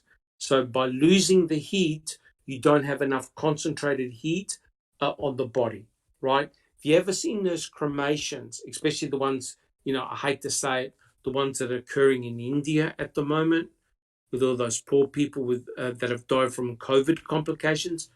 The bodies are surrounded by a lot of lumber, a lot of wood, and you have a continual addition of fuel all the time. That's not what happened in Stephen Avery's burn pit. All right. Well, look, guys, I'm conscious of the time. I reckon what we'll do, we'll leave it there. The reason why is because the next series of questions all involve about DNA, and we could talk about DNA for several hours. So why don't we leave it there? And I reckon, I promise by next podcast we will have finished this chapter and maybe even start the next one. So why don't we leave it there, and let's quickly go through the panel and ask, how have you guys been coming along, and have you got anything to share with the panel and with our audience? BB. No, I'm good. Oh, good. Yeah. Fantastic. Thank you, BB. What about checking convictions? Well, okay, I'm good too, but we've been getting some new people that are really participating. I'd like to thank them all for joining. And those who haven't, please do join our Discord because we have great open mics and lots of conversation going on. Lots of different things happening, I think, with all the new records that people are getting. Thank you very much. Yes. Yes. And next Saturday, after this podcast, me and the Wizard are going to be on, and we're going to be talking about some things that some people really might not want to, that they haven't touched on. So it's going to be a very controversial podcast. So cross your fingers I don't get tons of trolls, but if I do, I'm wrenched up enough. But please don't miss it because me and Wizard really have a lot to say. Oh, fantastic. And good on you for getting the Wizard to come on. I love when the Gov comes on. He's lots of knowledge, lots of wisdom. He's very passionate about this. He certainly is. He calls a spade a spade. That is for sure. Thank you, checking convictions. Jack 61. Jack 61. Well, yeah, we've got several things. Well, first, thank everyone for participating here and our open mics. We've had a lot of new people coming to join Discord, and we appreciate that. We had a really interesting one last week. We had another person join us straight from the YouTube chat right into Discord, and that's what it's about. On the open mic, we want people to be able to come in and talk reasonably and civilly about subject, and so really appreciate that. Go ahead. I was going to say, and thank you so much for hosting the open mics because, like I said, new people come in. There are new people that are brand new to the case, and it's fantastic hearing their expressions of hate and disgust and angst. They were in the same position we were years ago, and it's incredible that the same feelings are brought back up when they watch Man 1 and 2 for the first time. Incredible. I think we Thank all you, felt Jack that. 61. Yeah, I think we all felt that when,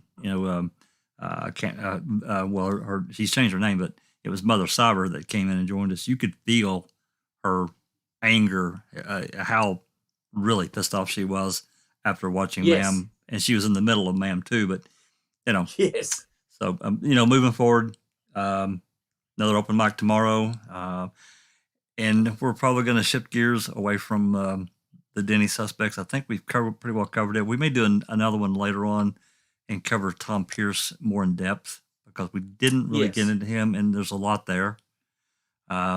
Almost probably enough to fill up at least half of a podcast. Anyway, tomorrow's going to be about Brady.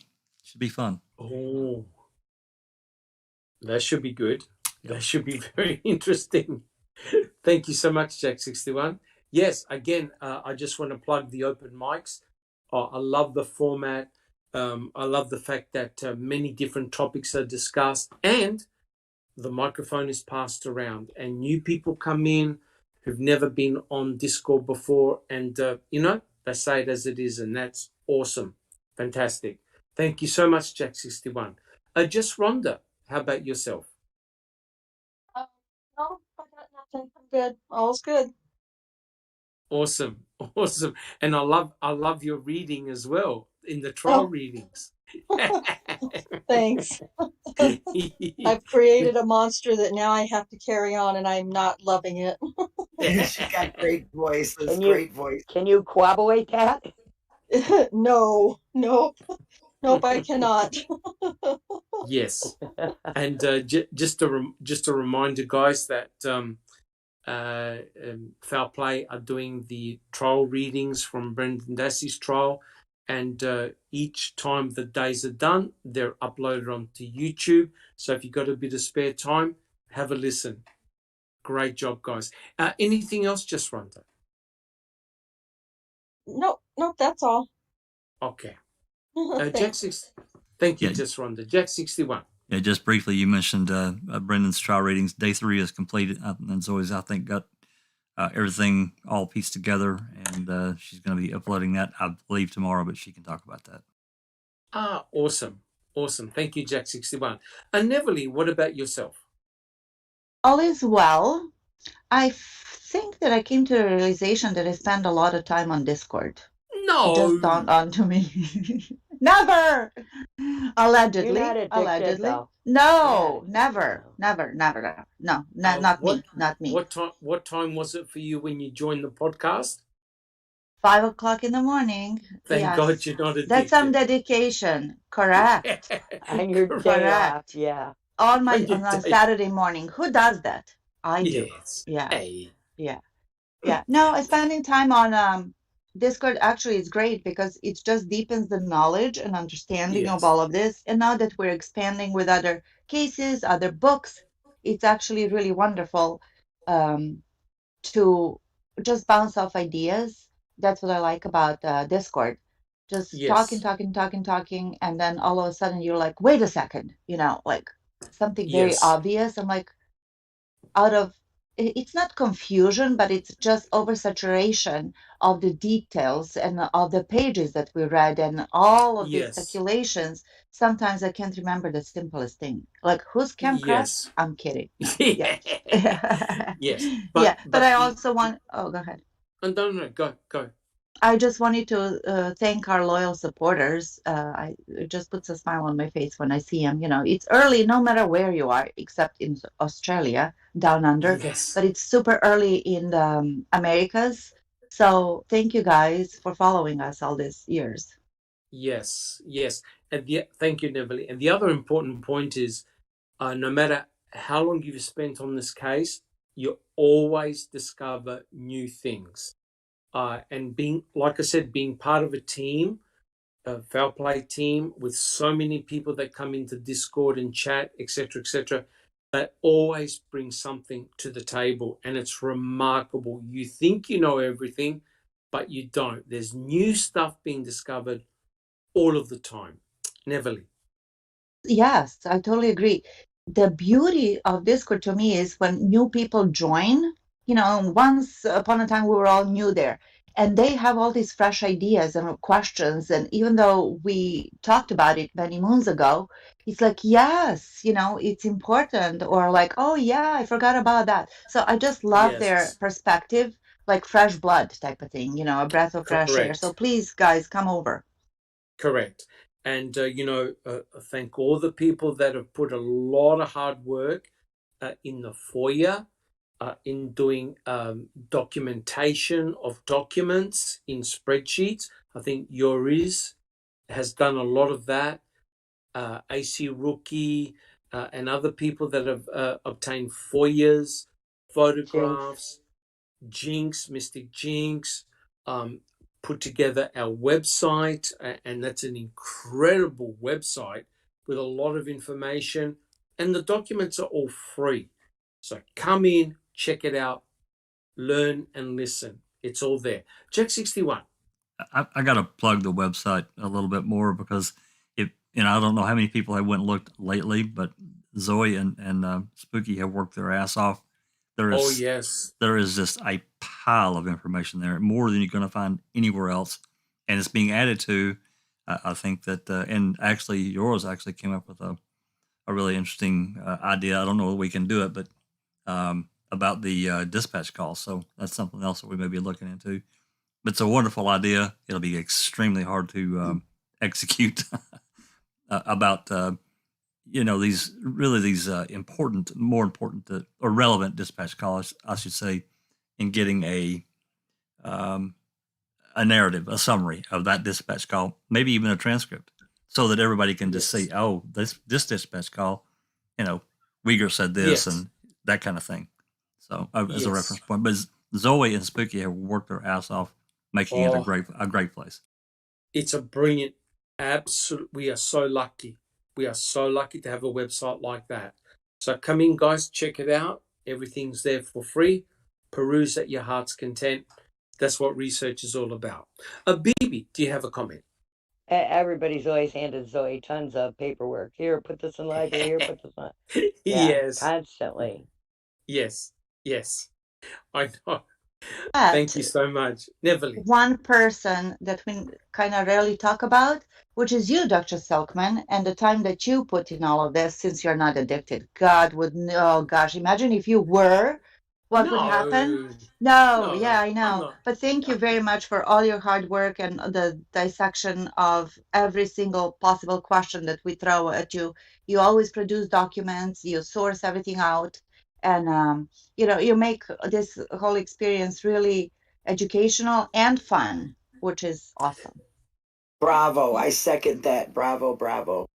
No, like I said, I'm only a small wheel as part of the team, and I'm happy to join in, and I'm learning all the time.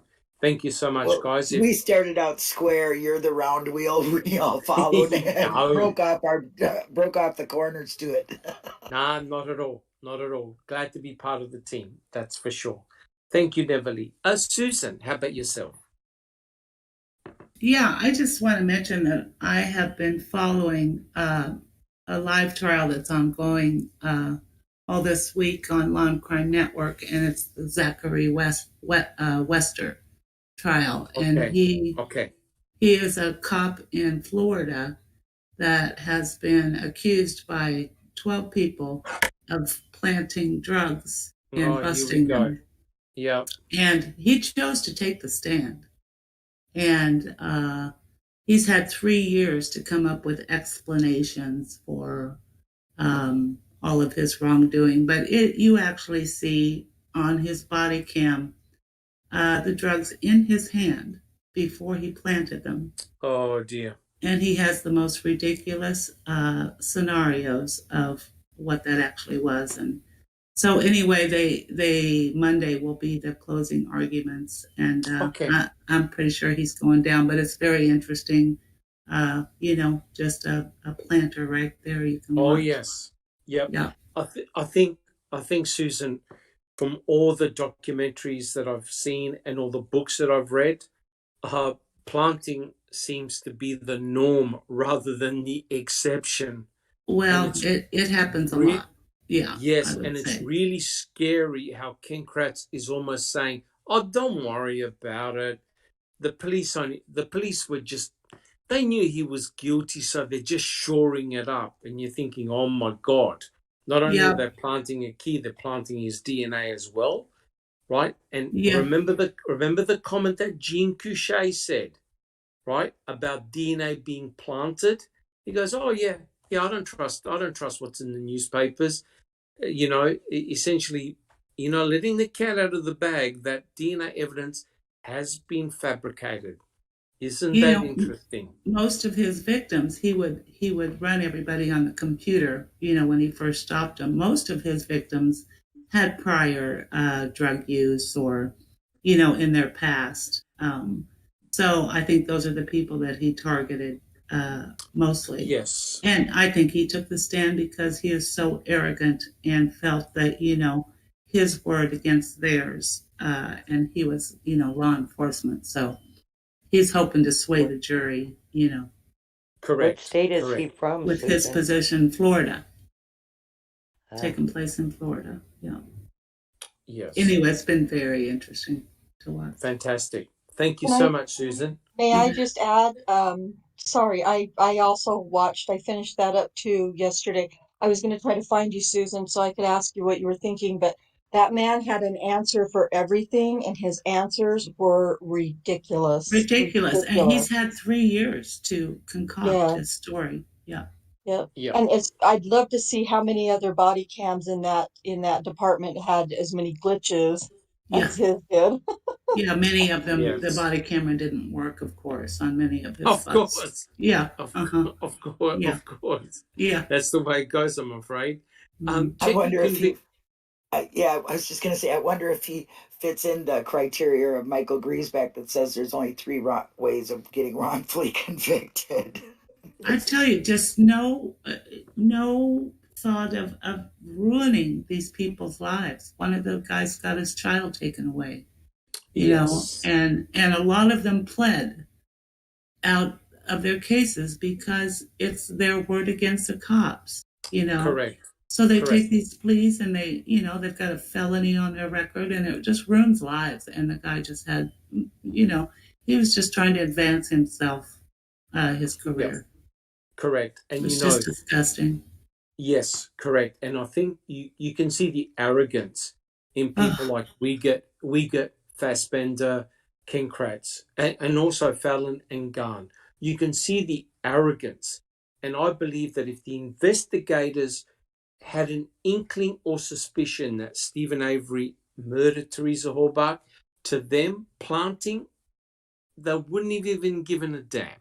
They would have said, "Oh, okay, we found bones, we found body parts, all off the salvage yards. Let's bring them all back because we know he did it." I don't think they would have even questioned it. And the mere fact that Ken Kratz brought that up in court in his closing statement, I think that's an embedded confession. That's damn serious. Jack 61. No, I'm just waiting till we're done. Finish talking. Okay. BB? I just wanted to say one more thing. The guy. Oh, yes. Sorry, Susan. The cop, everybody throughout this trial wore masks. All of the witnesses, everyone wore masks throughout, the judge, the lawyers. This guy asked if he could take his mask off during his, while he was on the stand. Yes, and he has this horrible tick that every time he lies, you can see. I mean, it's obvious. And it's like if he would have left his mask on, he would have been a lot better off. And he's like sweating profusely, and it's just like Blinkwinkle. Yeah, but he was so arrogant that he just didn't realize what he was doing. Correct. Because these individuals believe that they're correct. They're not believing that they're breaking the law. They're assisting in the investigation and helping it along. That's precisely what David Kofer did, right, Jack 61? That's exactly his way of thinking, right? But he got caught out in planting blood in a car that had nothing to do with the crime. He got caught out. It's a terrible thing. That's exactly right. Thank you so. Yeah. Yes. Thank you so much, Susan. Do you have any You other bet. comments? No, I think that's it. Thank you, Dr. Silkman. Beautiful, beautiful. Zoe, is Zoe there? Wait, one more thing real fast. Ripper Jack yes. Media says, good morning, everyone. I can't awesome. believe Ken Kratz is still a free man. Well, Ripper, nor do we. Nor do we. And you're probably thinking, how's Carol Baskin still free, right? It's the same problem. Yeah. Thank you so much. Zoe. Testing. Yes. 1, 2, 3, testing. How are you coming along? I'm doing okay. That's good. Yeah. I have nothing to say. I'm just grateful. We are the team we are right now. Just feeling grateful every day. That such amazing people are around me, and we all function so well together. It just really it's a good feeling, It's a good feeling, to be part of it, and knowing that we build it from nothing, and it's gonna be 1 year since we had 1,000 subscribers on YouTube on Friday the 21st of May. That's awesome. Yeah, so that's awesome. And the other fantastic thing, Zoe, and thank you so much for all the work that you do behind the scenes, and you know how to press the on and off button. Is that correct, Zoe? Yeah. Yeah, and because I'm so good at it, I just passed it on to Jack. Others have to learn as well. I just pushed the off button too many times. I'm fired. Correct. You've stopped podcasts before they've even started. Just a little grounded. Just a little grounded. Yes. Zoe, when is day 3 coming out? Tomorrow, let me do the math. Oh no, it's 11 a.m. Central. Awesome. Tomorrow, Sunday, 11 a.m. Central. Awesome. Thank you so much. And the other important thing, we've managed to get 1,500 subscribers, but our YouTube videos have had over 500,000 views. Now, isn't that an incredible achievement? That is awesome. That is awesome. Thank you so much, Zoe. Much appreciated. Thank you. Sammy, how about yourself? I'm doing very well. Thank you for asking. And I want to thank you for all of the time that you've been putting into all of this. Love the conversations, actually. And, I kind of want to mention to Ripper, as we can see, Wisconsin condones and supports their corrupt departments. And we know this. Yes. Yeah. How have you been, Silkman? Head spinning a little bit. I've been spending a lot of time watching as many documentaries as I can on Netflix, reading books, just educating myself in different cases, having great conversations with people on our Discord chat. I was just amazed how passionate people are, and the things that they enjoy doing. Spending a lot of time looking at Making a Murderer 1 and 2 again, trying to come up with little clips that highlight very important points in the case. Just doing my best, and I feel very blessed to be part of the community, our group. I really feel blessed. Very, very lucky. Thank you, Sammy. All right, guys. Well, look. No, thank you. Well, look, first of all, I'd like to thank everyone for coming on to chat. Thank you so much for all your questions and for joining us on the podcast. We do this every week. Please, if you haven't done so, subscribe channel if you wish. Hit the like button if you like the podcast. And guys, we will all catch you next week. Thank you so much. This has been a Foul Play production.